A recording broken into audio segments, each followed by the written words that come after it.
5 वर्षांनी ती पुन्हा दिसली. पावसाने भिजलेला तो संध्याकाळचा रस्ता आणि हातात कॉफी घेऊन उभा असलेला रोहन.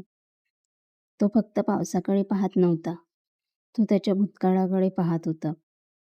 काही लोक आयुष्यातून जातात, पण मनातून कधीच जात नाही. 5 वर्षापूर्वी रोहन आणि साक्षी कॉलेजमधले सगळ्यात सुंदर कपल. दोघेही एकमेकाशिवाय राहू शकत नव्हते.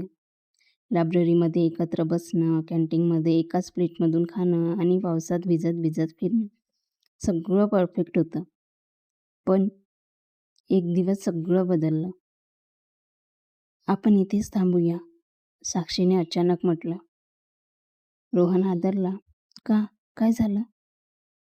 तिने फक्त एवढंच सांगितलं. काही गोष्टी एक्सप्लेन करता येत नाही आणि ती निघून गेली. त्या दिवसानंतर ना कॉल ना मेसेज. रोहनने खूप प्रयत्न केले, पण साक्षी गायबच झाली होती. काळ गेला.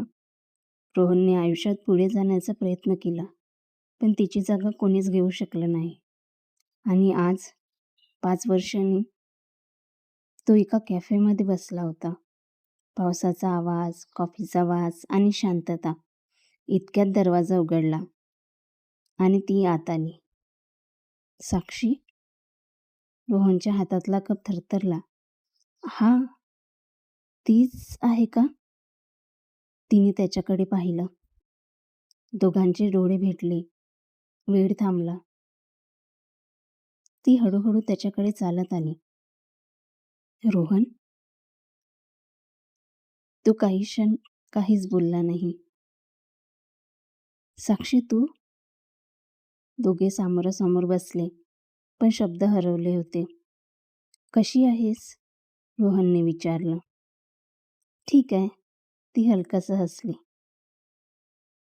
पुन्हा शांतता. रोहनने शेवटी विचारलं. त्या दिवशी तू का गेलीस? साक्षीच्या डोळ्यात पाणी आलं. कारण मला जावंच लागलं. रोहन, का?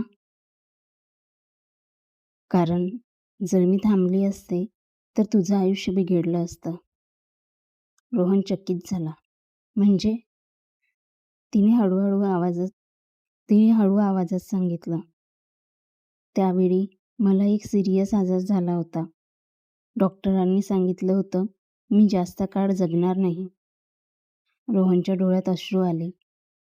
मग तू मला का नाही सांगितलं? कारण मला तुला दुखवायचं नव्हतं. मी नाही पाहू शकत होते तू माझ्यासाठी तुटताना. म्हणून मी निघून गेले. रोहन शांत झाला आणि आता त्याने विचारलं. साक्षी हलकसं हसली. आता मी ठीक आहे. मी लढले आणि जिंकले. रोहनच्या चेहऱ्यावर हसू आलं आणि डोळ्यात पाणीही. म्हणजे तू परत आली आहेस? ती त्याच्याकडे पाहत म्हणाली. हो, पण यावेळेस तुला सोडून नाही जाणार. रोहनने तिचा हात पकडला. 5 वर्षाचं अंतर त्या एका क्षणात संपलं. बाहेर पाऊस थांबला होता. आकाश स्वच्छ झालं होतं. आणि त्यांच्या आयुष्यातही. यावेळेस ही कथा अधुरी राहणार नव्हती. कारण कधीकधी नशीब आपल्याला दुसरी संधी देतं आणि खरं प्रेम असले तर ते परत येतंच. समाप्त.